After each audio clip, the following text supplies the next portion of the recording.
In the latest twist in the Russia investigation, former New York City Mayor Rudy Giuliani will be joining President Trump's legal defense team. The move comes amid bipartisan calls in the Senate to pass a bill to protect special counsel Robert Mueller. A short time ago, I spoke with the vice chairman of the Intelligence Committee, Democratic Senator Mark Warner of Virginia, and I began by asking about the addition of Giuliani. Well, the president's legal team seems to expand and contract on almost a weekly basis. I had a lot of respect for Mr. Giuliani when he was a prosecutor and was mayor of New York. I didn't know he'd been an actively practicing law. I thought he'd been a consultant the last decade plus, but Mr. Trump has an ability to hire whoever he wants. At the end of the day, I hope this will also mean that Mr. Trump is going to go ahead and allow the Mueller investigation to continue unimpeded, because at the end of the day, Americans deserve the answer from his investigation and, frankly, from our Senate intelligence investigation as well. Well, speaking of the Mueller investigation, you and other bipartisan senators are supporting legislation to protect Robert Mueller's job. Why? Well, Judy, over the last year, we've seen this president turn his ire on anybody that crosses him. We've seen him attack Comey. We've seen him attack Mueller. His own original Attorney General, Mr. Sessions, had to recuse himself because he was involved with some of these Russian activities. And we set up this special prosecutor to be independent and overseen by somebody, a long-term career individual, actually a Republican, Rod Rosenstein. And we've got this system set up. The president says there's nothing there, yet he continues to, at least on press reports, think about firing Mueller, may have already even tried to pull the trigger a couple of times. And on top of that, Judy, you have this president going off and making these kind of ad hominem attacks against the integrity of everybody at the FBI, everybody at the Justice Department.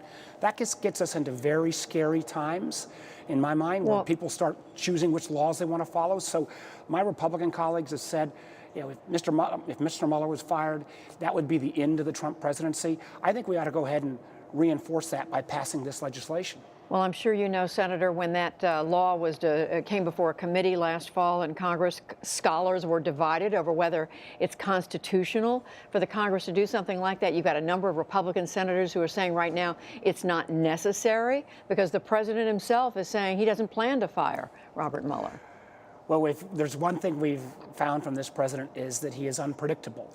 And saying one thing on one day doesn't mean it'll be his position the next day.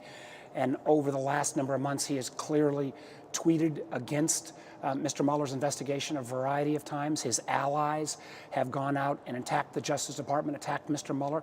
So I'd rather be safe than sorry. The fact is, now, while there would be in this legislation the ability to, even if Mr. Mueller was fired, to have him take it to court for 10 days, let's just preclude all this and put something on the books that would protect this individual in this investigation. But, Senator, the majority leader in the Senate who controls, I guess, what comes to the floor, Mitch McConnell, is saying he doesn't plan to bring this to the floor. Well, I'm disappointed by that. I'm disappointed in a time when there appears to be broad bipartisan support, and I know the Judiciary Committee was going to mark up this legislation. I would hope that the majority leader would reconsider that if it comes out with a big majority out of the Judiciary Committee. Again, we're in unprecedented times. In my lifetime, and I'm old enough, I was in college here in Washington during the Watergate era.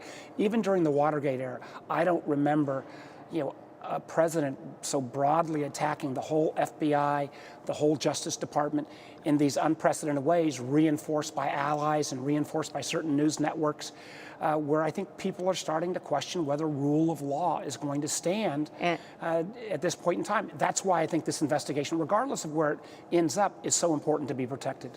And in fact, the NewsHour, in collaboration with NPR and the Marist College, has done a poll that's coming out just now saying that the public's confidence in the FBI is starting to slip.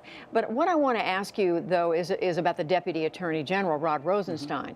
The president, there's also been speculation about whether his job is safe. Right. Republican congressmen have gone to see him in recent days to say he may face impeachment proceedings if he doesn't turn over documents related to the origin of the Mueller investigation. Is he safe in his job? Well, Judy, I believe that firing Mueller or Rosenstein would create a constitutional crisis. I think history would then judge all of us. I believe that some of the president's allies are frankly trying to simply intimidate Deputy Attorney General Rosenstein, a career professional, politically a Republican, just as Mr. Mueller is. And this is part of this, what appears to me, at least, as somebody who follows this very closely, a campaign, wherever it's orchestrated, to undermine Rosenstein, undermine Mueller, undermine the FBI, and that puts us in uncharted territories. Finally, a question or two about Mike Pompeo, the president's choice to be the next Secretary of State. You supported him to be CIA director. You voted for him. You have not said yet whether you'll vote for him in this new position, but where does that stand right now? Does it look like he will be confirmed? Well, Judy, I think that's still being actively discussed, but I feel under no immediate pressure to rush to a decision. At this moment in time, choosing the next Secretary of State and acknowledging almost every Secretary of State of a president has been approved is a really weighty decision. Senator Mark Warner of Virginia, the Vice Chair of the Senate Select Committee on Intelligence. Thank you very much. Thank you, Judy.